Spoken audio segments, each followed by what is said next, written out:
வணக்கம்.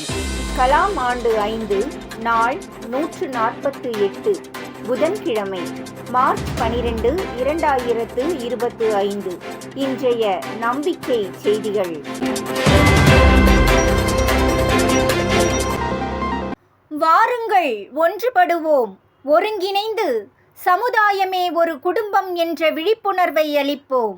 பொறுப்பேற்று குழுவாக சமூக மேம்பாட்டிற்காக செயல்படுவோம் என்ற அறைகூவலுடன் இன்றைய நம்பிக்கை செய்திகள் தொடர்கின்றன. ஒவ்வொரு பள்ளியிலும் இது நடைபெற வேண்டும். வெள்ளூர் சரவணனை பாராட்டுவோம். Sir sir sir sir Jal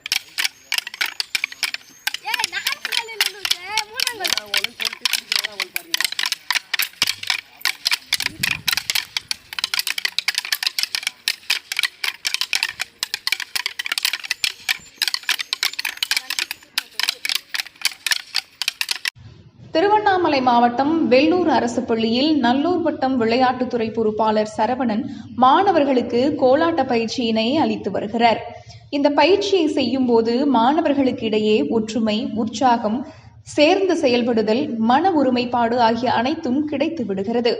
இவர்கள் மகிழ்ச்சி அடைவதோடு இதை காண்பவர்களையும் மகிழ்ச்சியில் திளைக்கச் செய்கிறார்கள். அனைத்து பள்ளிகளிலும் இந்த முயற்சி நடைபெற்றால் மாணவர்களுக்கு நல்ல ஊக்கம் கிடைக்கும். பள்ளி ஆண்டு விழாவில் மாணவர்களுக்கு புத்தகங்களை தேர்ந்தெடுத்து பரிசாக வழங்கினார் ஆசிரியை யோகேஸ்வரி. திருவள்ளூர் மாவட்டம் திருத்தணி ஊராட்சி ஒன்றிய நடுநிலைப் பள்ளியில் ஆண்டு விழா நடைபெற்றது. அவ்விழாவில் சிறப்பு விருந்தினராக inspector of police CID department K. Thilagavathi கலந்து கொண்டார். விழாவில் திறமைமிக்க மாணவர்களுக்கு ஆசிரியை யோகேஸ்வரி தாமாகவே புத்தகங்களை தேர்ந்தெடுத்து வாங்கி பரிசளித்தார். இதற்கான காரணத்தை ஆசிரியை யோகேஸ்வரி கூறும்போது, நம்பிக்கை செய்தியில் அக்னி ஸ்டீல்ஸ் தங்கவேலு ஐயா இல்ல திருமண வரவேற்பு நிகழ்ச்சியில் வைக்கப்பட்டிருந்த புத்தக அரங்கம் பார்த்தபோது நாமும் இவ்விழாவில் புத்தகத்தை மாணவர்களுக்கு பரிசளிக்கலாமே என்று தோன்றியதாக குறிப்பிட்டார். இரவு நேரத்தில் மனநலம் பாதிக்கப்பட்ட 5 நபர்களுக்கு 100 நாள் உணவளிக்க உறுதியேற்று செய்து முடித்த நதியா ஜோதி தம்பதியர். சென்னை முகப்பேர் பகுதியில் எளிய குடும்பத்தை சார்ந்தவர் நதியா ஜோதி தம்பதியர். தமது பகுதியில் மனநலம் பாதிக்கப்பட்ட 5 நபர்களுக்கு நாள்தோறும் இரவு நேரத்தில் 100 நாட்களுக்கு உணவளிப்பது என்று முடிவு செய்து அதை நிறைவேற்றியும் உள்ளனர். இப்படி இருப்பவர்கள் ஒவ்வொருவரும் இல்லாதவருக்கு உதவுவது என்று முடிவு செய்துவிட்டால், அதுவும் குழுவாக ஒன்றிணைந்து செயல்பட்டால் இல்லாமையே இல்லாமல் ஆக்கிவிடலாம். எனக்கு பேர் ஜோதி. நான் சென்னைக்கு வேலைக்கு வரும்போது ரொம்ப கஷ்டமான சூழ்நிலை, சாப்பாட்டுக்கே ரொம்ப கஷ்டம். குழந்தைங்களாம் ரொம்ப சாப்பாட்டுக்கே கஷ்டப்பட்டுட்டு இருந்தாங்க. அப்போ நான் சென்னைக்கு வேலைக்கு வந்திருந்தேன். இங்கே முகப்பேர் வெஸ்ட்டில் மோகன் சார் அப்போ அங்கே ஒரு பில்டிங் கட்டிக்கிட்டு இருந்தாங்க. அப்போ அந்த இடத்துல எனக்கு ஒரு வேலைக்கான வாய்ப்பு கிடைச்சிது. நான் அங்கே போயிட்டு வேலை செஞ்சுன்னு இருந்தேன்.